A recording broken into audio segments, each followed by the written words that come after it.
Vamos a continuar con la historia de la iglesia, Jesús en su tiempo. ¿Cómo conocemos a Jesús? En el día de hoy vamos a hacer los comentarios sobre canon y apócrifos. Muchos caracteres de esta sagrada escritura sobre la cual se basa nuestro conocimiento de Jesús se iluminan así si consideramos las condiciones en que se elaboró cuando se quiere penetrar a fondo el sentido del Evangelio. Es menester olvidar que este texto se lee hoy en un librote blasonado, guarnecido de cobre y oro, del cual tan solo breves fragmentos son conocidos, y gracias de la mayoría de los fieles, mal oídos y peor escuchados por esas inmensas multitudes que acogen nuestra iglesia de mármol y terciopelo, y es menester retrocederse con el pensamiento a los días de aquellas comunidades primitivas en que los cristianos, reunidos clandestinamente en cuartuchos o bodegas, recibían estos textos como el pan y el vino de su alma, y en que a través de ellos trataban de volver a encontrar viviente y próxima la inmortalidad presencia del amigo. Lo que la catequesis primitiva trataba de hacer revivir era aquel mismo Jesús que había actuado, hablado, amado y sufrido sobre las colinas palestinianas. Y en estas comunidades fraternales, la inmensa espera de su retorno henchía de una esperanza indescriptible el pecho de todos. Con qué avidez se escuchaba a quienes lo habían visto con sus propios ojos. Y luego, cuando hubo muerto esa generación a quien fueron discípulos de los discípulos, se estableció así una filiación directa del testimonio, y en esta elaboración de una doctrina tradicional participaba cada cual como en la custodia colectiva de un tesoro. Si no nos es permitido decir exactamente cómo se verificó el paso de las enseñanzas oral al texto, en el sentido de que los primeros mementos apostólicos son desconocidos, cabe comprender qué garantías se rodea esta fijación literal. Hoy ya no se cree en absoluto como estuvo de moda en el siglo último, que el Nuevo Testamento sea obra de la colectividad creadora, un brote espontáneo de aquellas comunidades primitivas, del mismo modo que ya no se piensa que la Ilíada y la Odisea fueran obra de semejantes potencias gregarias. En tales campos, las muchedumbres no producen nada, sino obras cortas, informes, pueriles, y únicamente son criadas las personas y el genio. Pero el papel fundamental de estas comunidades fue conservar con apasionada exigencia la tradición viva y rodear los testimonios dados por Marcos, Mateo, Lucas o Juan, con esa garantía que, en fin de cuentas, es nada menos que la de la iglesia. Nada es tan falso como imaginar, envueltos en las leyendas orígenes del cristianismo. Por otra parte, nunca es en el momento mismo en que los acontecimientos se inscriben en la historia cuando apodera de ellos la leyenda. Y es más tarde, cuando habiendo mostrado ya esos acontecimientos todo su alcance, se trata de proporcionarles una explicación que alude a tales o cuales intereses. Por ejemplo, cuando hacia el 170 se introdujo el cristianismo en el reino de Edesa, nadie entre aquellos nuevos cristianos tuvo que pensar en prevalecerse de una propaganda más asombrosa que aquella de que se beneficiaban todo el imperio y sus aledaños. Pero un siglo después se formó una leyenda que quiso relacionar esta conversación con el mismo Jesús. Se refirió que un rey de Edesa, Abgar, aquejado de una enfermedad incurable, había escrito al Mesías y había recibido de él una respuesta. Naturalmente, se enseñaba la carta y la respuesta, y que Jesús había enviado a Tadeo, uno de los 70, a llevar la nueva buena del reino. Pero precisamente lo que podemos saber de los métodos críticos usados por la iglesia primitiva nos enseña que en ella se proscribía la leyenda. Tertuliano, el gran polemista que escribió hacia el 200, refiere que 30 años antes apareció en la provincia de Asia un relato en que se veía a San Pablo convertir a una joven pagana,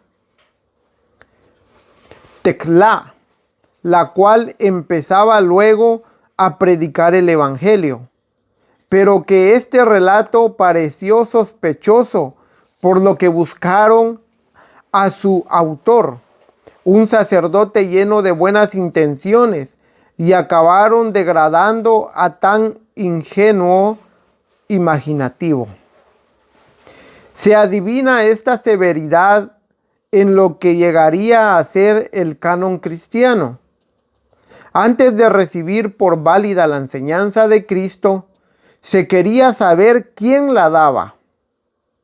Un texto no se aceptaba sino cuando era de uso general en las comunidades, cuando la doctrina que expresaba era ortodoxa y sobre todo tal era el criterio esencial, cuando podía invocar la autoridad de un apóstol.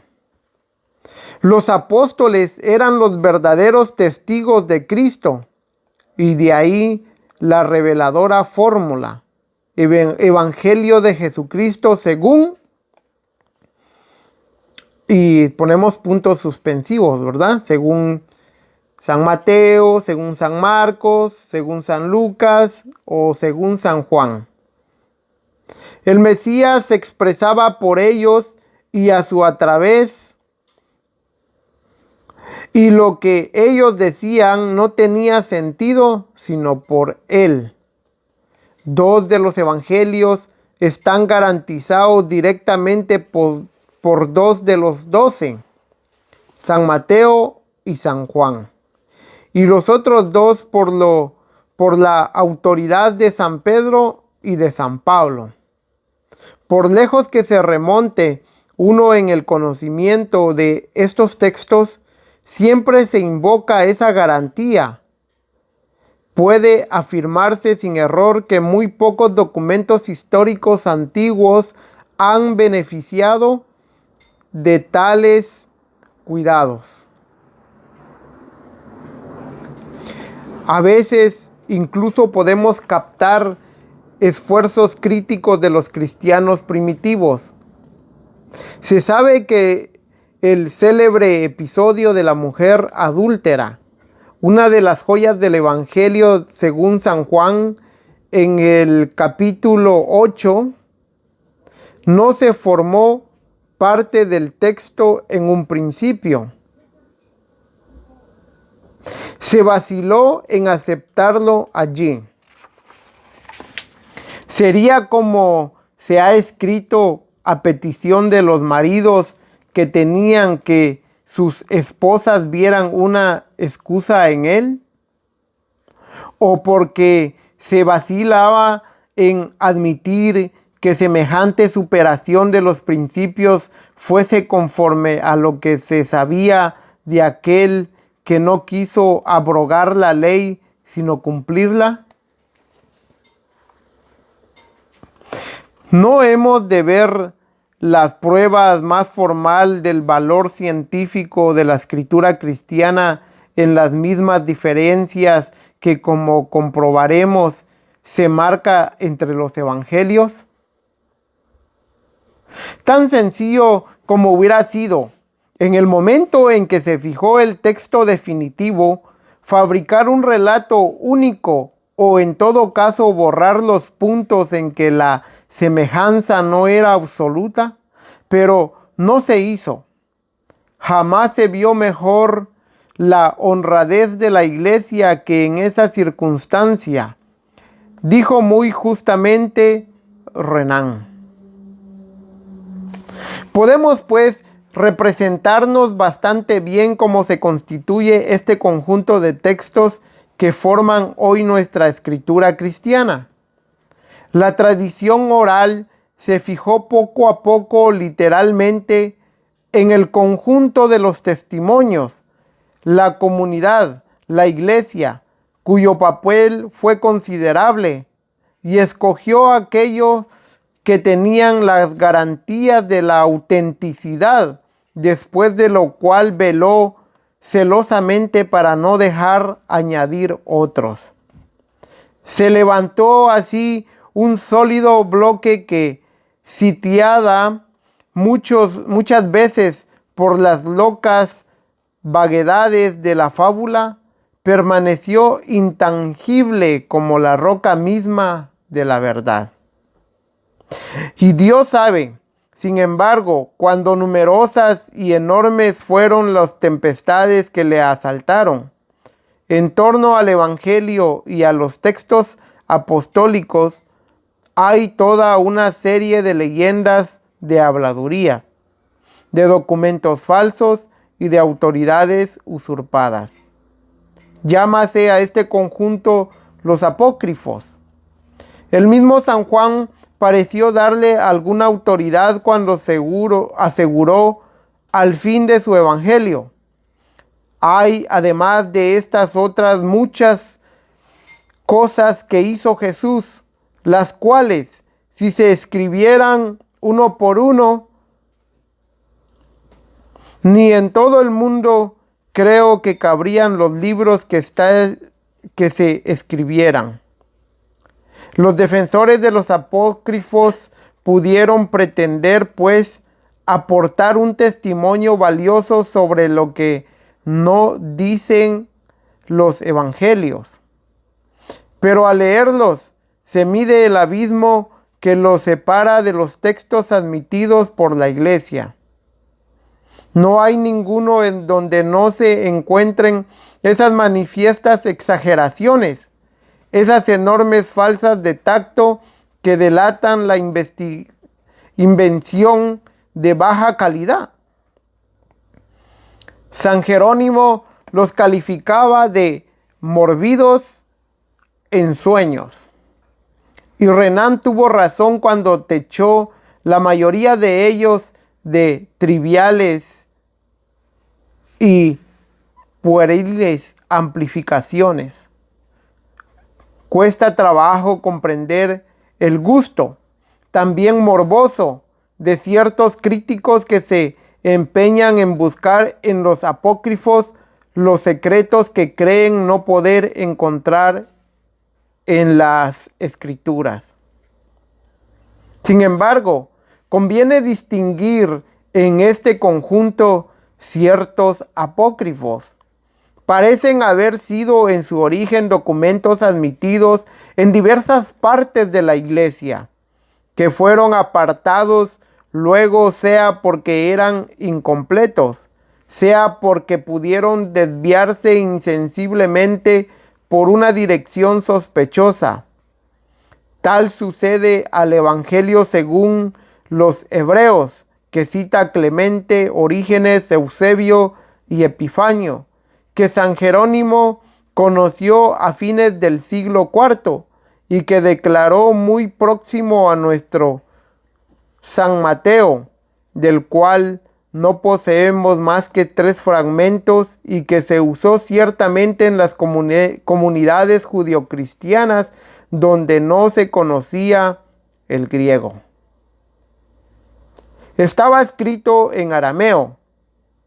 La prueba de ello está en que el Espíritu Santo es llamado allí madre, porque espíritu, ruá, es femenino en arameo. Contenía elementos tan excelentes como esta frase de Jesús: no sintáis alegría sino cuando miréis con amor a vuestro hermano. Pero también detalles tan estrafalarios como el del Espíritu Santo que transporta a Cristo a la cumbre de un monte, sosteniéndolo de un solo pelo. Otros apócrifos respondían sin duda a intenciones menos puras. Sabemos que muchos otros, todos en fragmentos por lo demás, que visiblemente fueron elaborados en el curso de los primeros siglos por agrupaciones heréticas. Al aportar allí los actos y las palabras de Cristo, procuraban darle el sentido que quería la secta. El Evangelio de San Pedro, que se colocaba bajo la autoridad del jefe de los apóstoles, es ciertamente muy antiguo. Serapio, obispo de Antioquía, hacia el año 200, habla de él a sus fieles, aconsejándoles que no lo leyeran.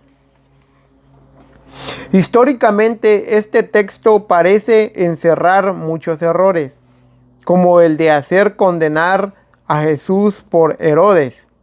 Es además sospechoso de docetismo, es decir, la herejía que afirmaba que Cristo no se encarnó, sino que tomó la apariencia del cuerpo humano. Otro, el Evangelio de los Ebionitas, fue redactado para uso de aquellos curiosa secta de cristianos judaizantes de tendencia ascéticas, que practicaba diversos ritos extraños y eran vegetariana. En fin, y para acabar con la enumeración, cuando salió del judaísmo alejandrino la corriente gnóstica, ese conjunto de especulaciones donde la metafísica se sobrecarga de las legiones de potencias invisibles, donde no se trata sino de fuerzas misteriosas, de eones y de alegorías para probar que Cristo era otro nombre de logos platónico, la forma de algún eón superior. Aparecieron unos evangelios llamados uno de Tomás, otro de Felipe y otro incluso de Eva. Pero de los residuos que de ellos subsisten no ha de retenerse mucho. Un tercer grupo infinitamente más curioso obedece a un plan muy distinto. Desde que vivió Jesús, la piedad de los fieles ha alimentado el violento deseo de conocer en sus menores detalles los acontecimientos de su vida humana. Es esa una tendencia natural y conmovedora. Y en tiempos próximos al nuestro, el éxito obtenido por las revelaciones de Santa Brígida, de María de Ágreda, o por los asombrosos relatos de Catalina en Merich nos prueba que este deseo no ha cesado de crecer en el alma de los cristianos. Esa tierna exigencia es la que hizo nacer esos apócrifos fantásticos, nutridos de fábulas, que se llamaban el Evangelio de la Infancia, las Actas de Pilato o Evangelio de Nicodemo, el Protoevangelio de Santiago y otros. Los buenos redactores de estos cuentos se preocuparon poco de la verosimilitud y tampoco tuvieron un gesto muy elogiable. Pero su fe fue indiscutiblemente viva y por eso fue por lo que la Edad Media, época de ardor y de ingenuidad, los amó tanto. Pasaron en efecto a la historia gracias al arte medieval.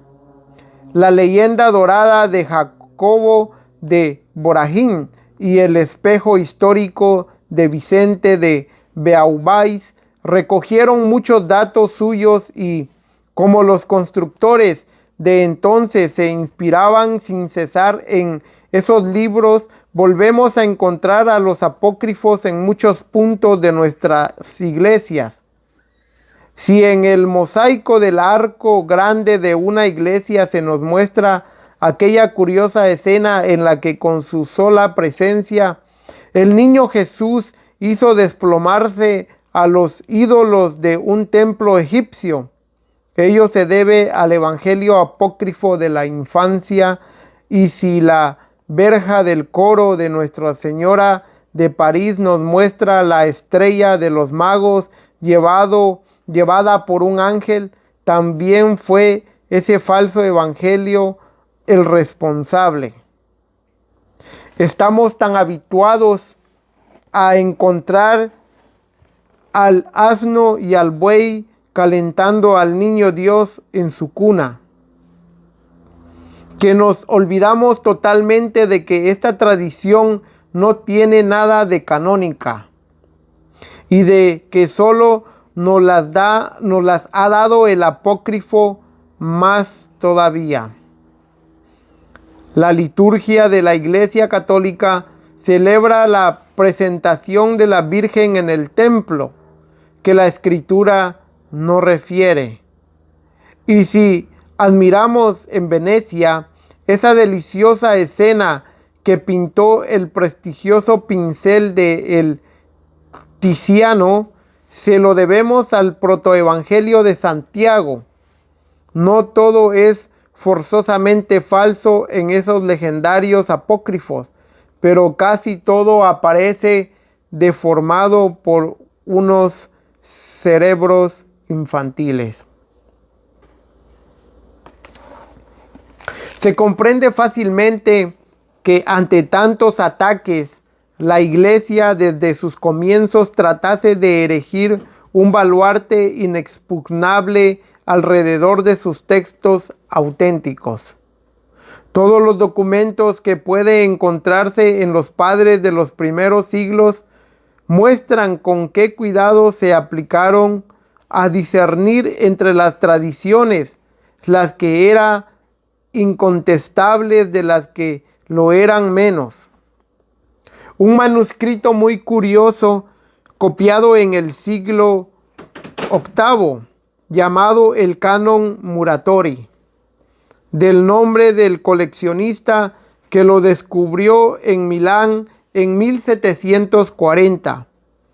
Copió la lista de los libros que la Iglesia de Roma tenía por sagrado en los alrededores de 180 y 190. Explica con mucha precisión que es menester rechazar textos como el Pastor de Hermas, demasiado reciente y no apostólico, y las pseudopístolas a los laodicenses y a los alejandrinos, atribuidas a San Pablo para sostener la herejía de Marción. Ahora bien, lo que aparece netamente en ese texto es que ya en esa época la lista era en líneas generales la misma que la de hoy. Figuran allí los dos grupos fundamentales, es decir, los 4 evangelios y los hechos de los apóstoles. De una parte, y 13 epístolas paulinas, de otra. Puede pues decirse sin ningún temor que 150 años después de la muerte de Jesús, lo esencial de los libros que nos lo dan a conocer estaba ya fijado por una tradición crítica. ¿Cómo se había establecido esta tradición crítica? Las cosas no es tan fácil de decir.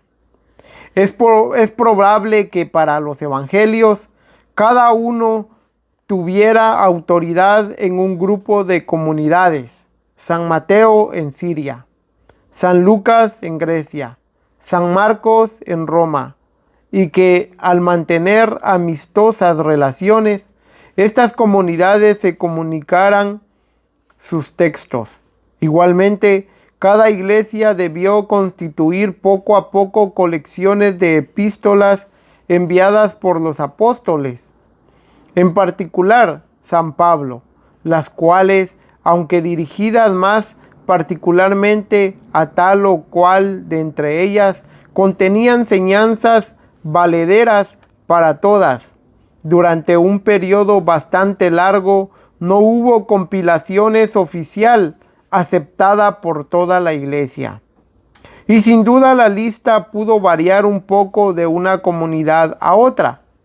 Pero la opinión unánime, la aprobación general, confirió poco a poco a ciertos textos una autorización indiscutible. Y la lista se estableció por sí sola. Sería pueril imaginar una votación solemne, una especie de escrutinio democrático en favor de estos textos, pues fue mucho más el plebiscito espontáneo de generaciones de cristianos y especialmente de los jefes de la iglesia, relacionados directamente con quienes habían conocido a Jesús en el siglo IV. Esta lista se aseguró definitivamente. Han sido descubiertos unos catálogos que datan de 359 para África y de 363 para Frigia y de 367 para Egipto, publicado por San Atanasio, y de 382 Concilio Romano del Papa Damaso, cuando en 397 en Cartago, el concilio que dominó la gran figura de San Agustín publicó a su vez otro, el más notorio. No hizo más que sancionar una tradición antigua y la lista que dio fue exactamente la que el concilio de Trento en 1546 y 1563 afirmaría frente a los protestantes. Desde esta fecha existe sin duda y sin lugar a dudas el canon cristiano del Nuevo Testamento.